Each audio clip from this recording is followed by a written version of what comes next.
오늘날 많은 사람들이 자신이 속한 지역 공동체의 발전을 추구합니다. 우리나라도 도시마다 발전을 위해서 애쓰고 있는데 최근 소식을 보니 인천시가 대표적으로 매우 큰 폭으로 성장하고 있는 사실을 보게 되었습니다.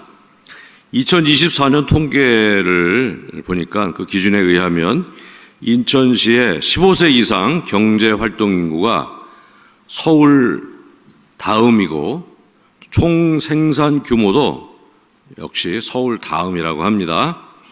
인구 유입으로 인구 증가율과 실질 경제 성장률도 높고 출산 장려 정책을 잘 펴서 신생아 수도 늘어나고 있는 것을 볼 수 있습니다.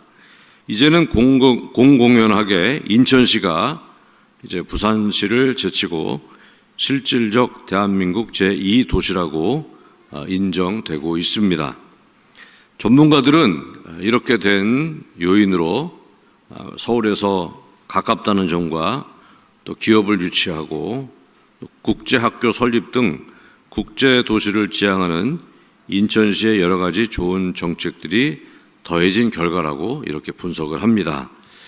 제가 볼 때 이렇게 도시 규모 순위가 바뀔 정도로 성장한다는 것은 우리가 쉽게 접할 수 있는 일이 아닌 정말 대단한 일이라고 생각을 합니다.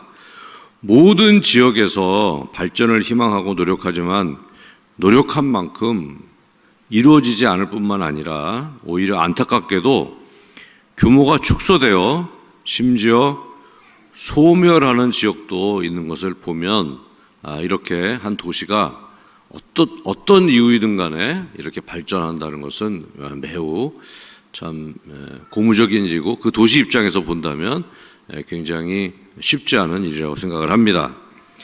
대부분 사람들은 잘 세워진 계획에 따라 건설된 안전하고 편리한 곳에서 살기를 원합니다.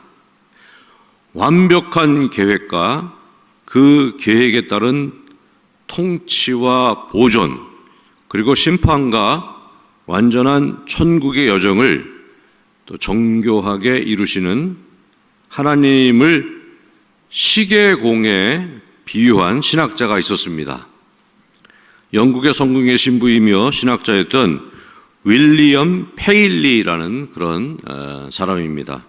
그는 1802년에 자신의 저서 자연신학에서 시계가 저절로 만들어진 것이 아니라 그 누군가에 의해서 만들어졌음을 짐작할 수 있는 것처럼 이 세상은 하나님이 창조하셨다고 그렇게 주장을 했습니다.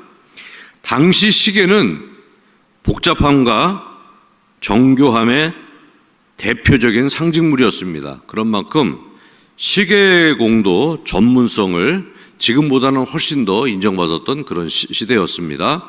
우리도 예전에 시계를 갖고 있는 것은 굉장히 귀한 일이었잖아요.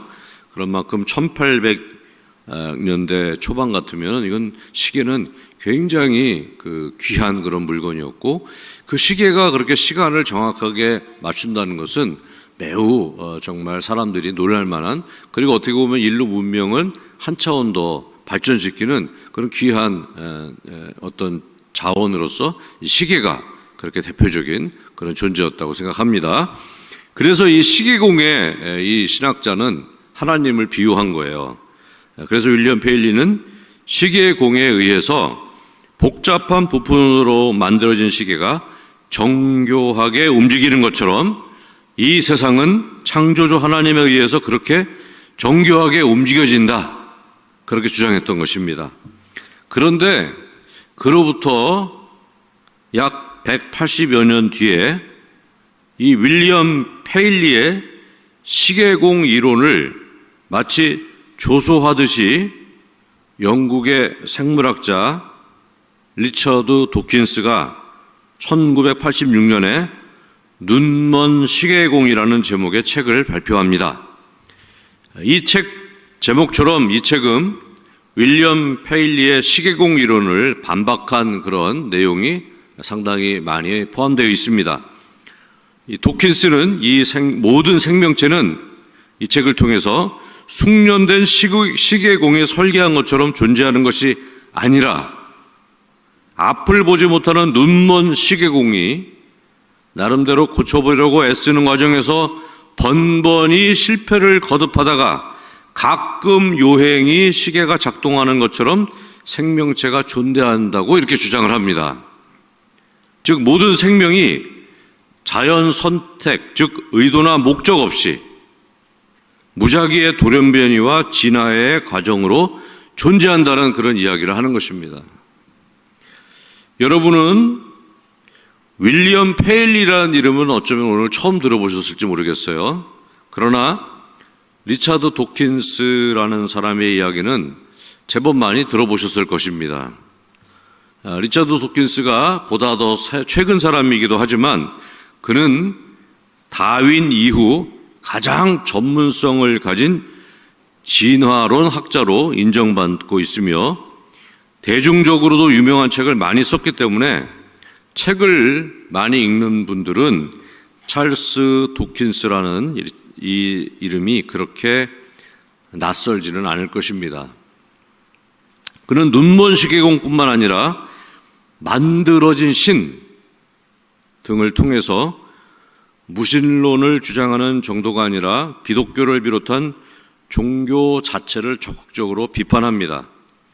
우리가 듣기에는 거북하고 불쾌하기도 하지만 그의 의도는 기독교를 비판했다기보다는 이 세상은 신에 의해서 미리 설계되지 않았다는 점과 모든 생물체는 돌연변이와 진화의 과정으로 존재한다는 점을 강조하는데 이 사람의 책에 그런 주제가 있습니다. 저는 개인적으로 이런 생각을 해봤습니다. 매우 학문적으로 탁월한 무신론 이론가가 신이 없는 만큼 삶의 여러 가지 선과 악, 양심되게 책임에서 자유롭게 하고 생물학적 기간이 강조된 삶인 만큼 이제 더 이상의 삶이 없는 거예요. 그냥 이렇게 진화론에 의하면 그냥 사는 겁니다. 무작위로. 잘 생존하고 생존을 굉장히 많이 강조하고 또 유한한 기간에 있으니 즐거움을 누리게 살게 하는 매우 매력적인 큰 무대를 설치해 준 것 같은 그런 느낌을 받습니다. 그래서 우리나라에도 이 사람의 책이 소개될 때마다 상당히 어려운 그런 문장임에도 불구하고 대중적으로 많은 사람이 읽었습니다. 왜냐하면 이런 매력이 있는 거예요. 또 이 사람은 아주 탁월한 그런 이론가이고 하여튼 진화론의 거성이라고 할 수 있는 찰스 다윈 이후에 가장 유명한 그런 진화론 학자라고 이렇게 인정받는 사람입니다. 가끔 이 도킨스의 주장에 반론을 제기하는 종교계의 글이 있습니다. 우리 특히 기독교계에서는 상당히 이 사람에 대한 좀 반감을 가지고 많은 글을 쓰기도 합니다. 그런데 별로 시선을 받지 못해요. 그 이유는 이분의 주장은 교회와 싸우자는 그런 주장이 아닙니다. 사실은 어떻게 보면 매우 학문적인 이론이기 때문에 종교적인 논박은 학계에서 별 의미가 없는 일인 거예요. 그러니까 초점이 달라요. 우리가 이 사람의 글로 인해서 좀 불쾌하게 생각하는 것과 이 사람이 원래 이 글을 쓰려고 했던 그런 목적이 다릅니다. 이 사람은 교회를 무시하거나 기독교를 무시하려고 한 게 아니라 자신이 주장하는 진화론을 강조하기 위해서 글을 쓰다가 보니까 이제 신이 없다. 아주 철저한 무신론자다 보니까 이런 글을 썼는데 우리는 우리 교회를 공격하는구나라는 마음으로 이제 그런 심정을 가지고 이 사람과 논박을 하려고 하니까 제3자의 입장에서는 이 글을 쓴 당사자도 그렇지만 특별히 거기에 반론을 제기하고 싶은 그런 마음도 없고 이 사람도 또 3자들이 볼 때도 이거는 싸우는 그런 그 대상이 아니라고 생각하기 때문에 우리가 열을 내는 데 비해서 별로 세상에는 큰 반향이 없다는 것입니다. 그리고 또 한 가지는 뭐가 있냐면 제가 볼 때 이 도킨스가 예를 들어서 만들어진 신 같은 경우는 신이 없다라는 걸 주장하는데 교회 안에서 별로 인기가 없어요. 예를 들어서 우리 뭐 청년들이라든가 교인들이 이 책을 많이 읽고 예를 들어서 교회를 떠나야겠다든가 뭐 이런 현상이 많이 일어나면 저래도 우리 교회 안에서는만큼은 특별히 이것에 대한 어떤 문제점이라든가 이런 면을 교회 입장에서 이렇게 이야기할 텐데 특별히 이 사람이 쓴 책이 상당히 교회 입장에서는 그렇게 유쾌하지만은 않지만 우리 개신교의 숫자에 어떤 영향을 준다거나 그런 건 아니기 때문에 사실은 굳이 이렇게 막 그 과잉 반응을 할 필요는 없다라는 것도 생각을 해봅니다. 제 개인적으로는 윌리엄 페일리의 시계공 이론을 눈먼 시계공이라는 그런 이론으로 논박한 것 같은 그런 전문적인 수준의 매우 이 사람이 도킨스가 생각하는 그 수준의 그런 글들이 만약에 학문적으로 나와준다면 어쩌면 이 사람이 눈먼 시계공을 썼을 때 어떻게 보면 많은 사람들이 반향을 일으킨 것처럼 그러한 또 사람들이 다시 한번 우리 페일리 목사님이 얘기했던 그런 것에 대해서 다시 한번 사람들이 다시 모든 것들을 다시 한번 하나님에 대한 존재를 다시 한번 환기시키는 그런 일이 있었으면 좋겠다라는 생각을 해봅니다. 하여간 저는 교회는 세상의 여러 가지 주장에 반론을 제기하기보다는 많은 우리가 듣기에 불쾌한 그런 음악도 있고 여러 가지가 세상에 많이 있습니다. 그것을 일일이 다 이것은 교회에 대한 공격이고 우리를 불쾌하는 일이다라고 막 그거에 대해서 우리가 열을 내고 논박하기보다는 저는 우리 예수 그리스도의 복음의 위대함을 더 전하는 것이 좋다고 생각을 합니다. 성경을 보면 예수님도 그렇게 하셨습니다. 예수님의 관심은 항상 죄인을 구원하는 일이었고 인류 대속의 십자가를 지는 일이었습니다. 그 일을 우선으로 하셨기 때문에 그 당시에 로마와 논쟁을 벌인다거나 아니면 헬라 철학자들과 혹은 바리새인들과 지나치게 찾아가서 논쟁을 한다거나 그렇게 하지 않으셨다는 거예요. 왜냐하면 더 의미 있고 중요한 일이 있기 때문에 시간 낭비를 하지 않으신 것입니다. 왜냐하면 분명히 더 위대하고 더 인류를 구원할 수 있는 유일한 그야말로 핵폭탄 같은 그런 강력한 그러한 능력이 하나님의 말씀 안에 있었기 때문에 복음 안에 있었기 때문에 그것을 전하는 데 더 애를 썼다는 것입니다.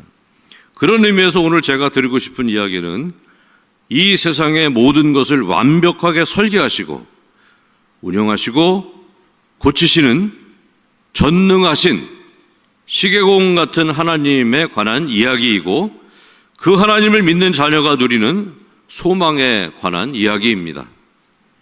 오늘 본문은 우리의 선한 시계공이신 하나님이 정교하게 준비하신 최종 결정판이라고도 할 수 있는 새 하늘과 새 땅에 관한 말씀입니다.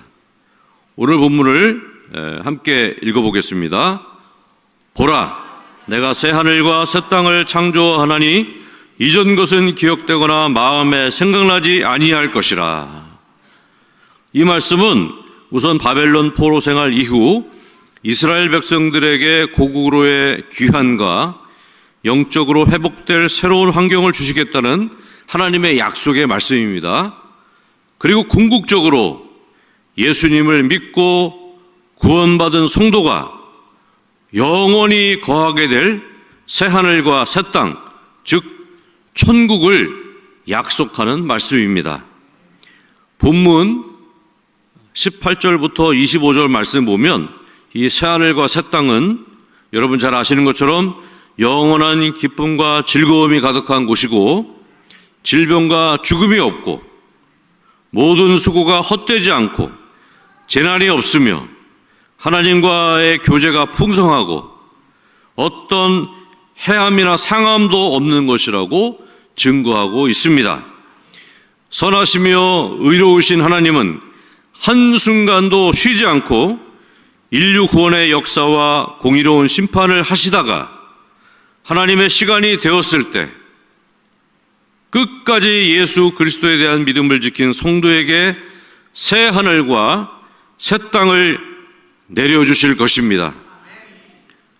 제가 이렇게 하나님이 내려주신다고 표현한 이유는 요한계시록 21장 2절 상반절에 선포한 사도 요한의 고백 때문입니다. 사도 요한은 요한계시록 21장 2절에서 이렇게 이야기했습니다.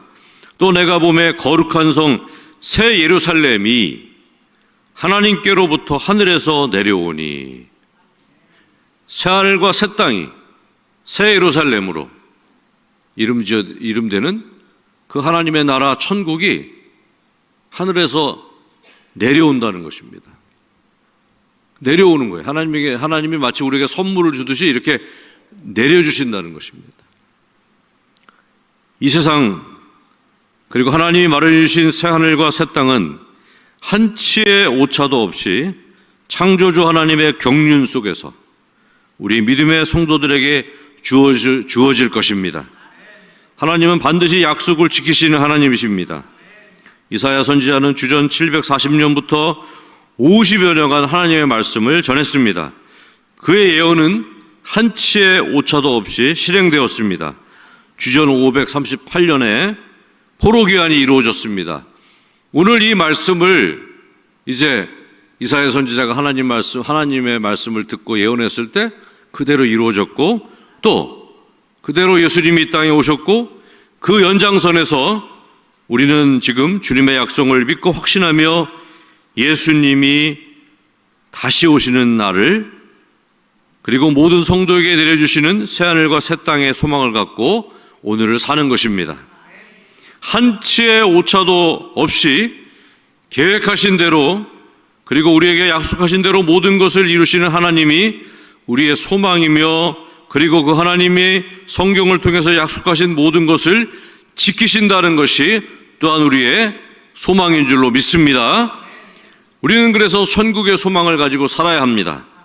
천국의 소망은 성도의 정체성이며 성도의 삶을 근본적으로 바꾸는 능력입니다. 소망은 마치 방에 환기를 하는 것과 같은 원리가 있습니다.